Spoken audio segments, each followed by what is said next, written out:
कि कैसे आए हो बाबा। हरिश्चंद्र बोले कैसे आए हो बाबा और क्या चाहिए तुम्हें, कैसे आए।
हरिश्चंद्र कहने लगे मांगो, जो मांगोगे मिल जाएगा।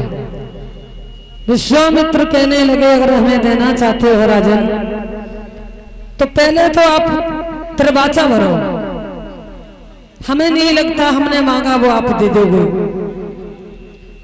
हरिश्चंद्र कहने लगे लगता है ऐसे वैसे राजाओं से आप मिलते रहे इसलिए आपको हमारे ऊपर भरोसा नहीं है, तो हम आपको वचन देते हैं, त्रिवाचा भरते हैं, आप हमसे जो मांगेंगे आपको वही मिलेगा, वही मिलेगा, वही मिलेगा।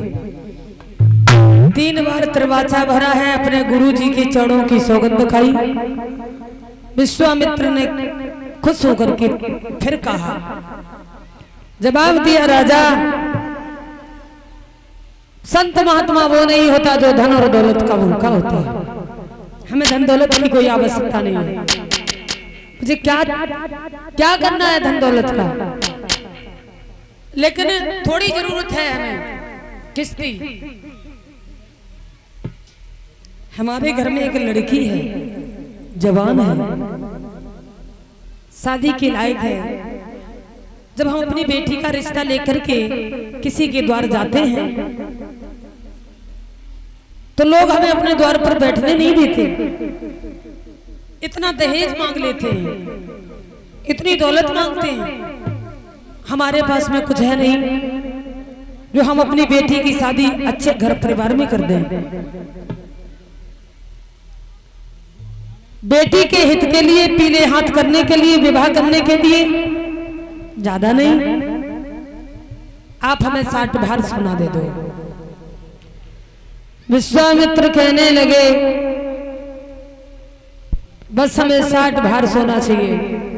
हरिश्चंद्र बोले हे ब्राह्मण आपने मांगा तो तुच्छ सा दान मांगा, हम तो ये समझते थे कि आप न मालूम क्या मांग बैठो।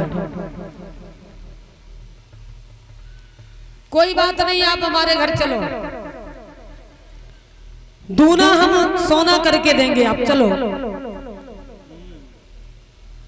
ब्राह्मण जी बोले हैं हरिश्चंद्र अरे घर पर ले जा करके क्या करोगे, राजा महाराजाओं के पास में छोटी मोटी चीजें तो कुर्ता की जेब में पड़ी रहती है,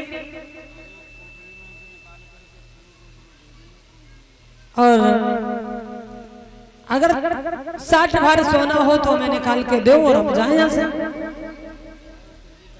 हरिश्चंद्र बोले अभी तो मेरे पास में कुछ भी नहीं है,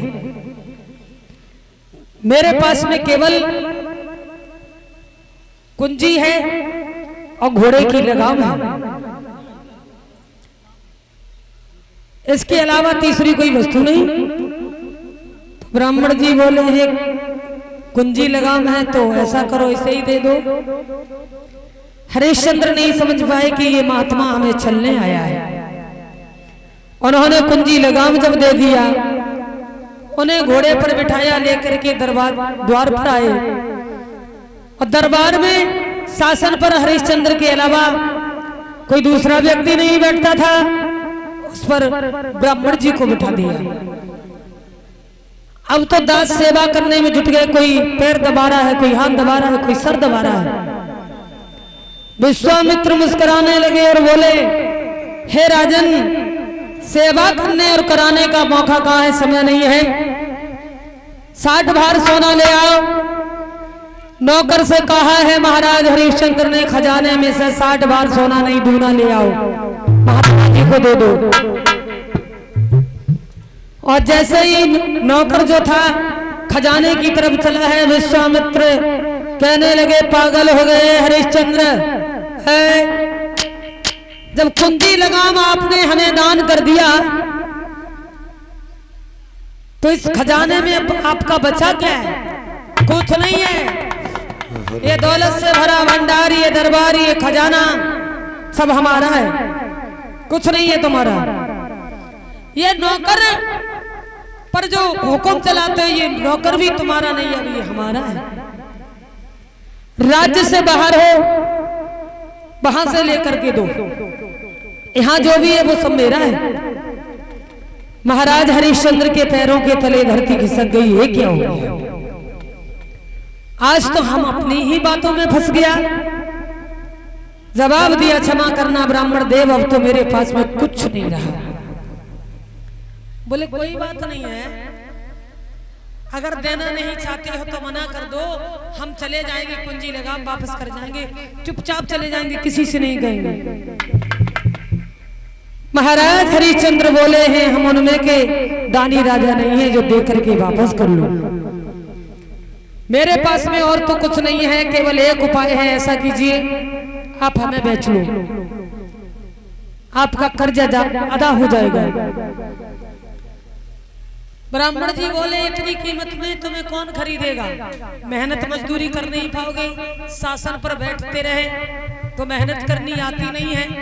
बोले, हमारी एक पत्नी है, पतिव्रता है, आप हमारी पत्नी को ही बेच लो। ब्राह्मण जी कहने लगे, लगता है राजन आप मना नहीं करना चाहते, अपनी पत्नी पर मना करवाना चाहते हो। ऐसी कौन नारी होगी जिसका दौलत से भरा भंडार दरबार सारा चला जाए और वो अपने पति के संग बिछ जाएगी? ऐसा तो नहीं होगा। बोले, हमारी पत्नी कभी हमारे किए हुए फैसले पर ना नहीं करेगी, हमें पूर्ण भरोसा है। जवाब दिया तो जाओ पूछे आओ। आज हरिश्चंद्र लड़खड़ाते हुए चले। महारानी तारा ने अपने पति को जैसे ही देखा, एकदम से महाराज को पकड़ लिया, पलंग पर बिठाया, पैर पकड़ करके बैठ गई और कहने लगी, महाराज आप जब जब दरबार से आते थे हमेशा खुश होके आए, आप इतने निराश होके कभी नहीं आए। उदासी और चिंता का कारण क्या है? जब आप आते थे तो हंसने का स्वभाव रहता था, आज आपका चेहरा बड़ा मलिन है। भगवान, क्या बात है।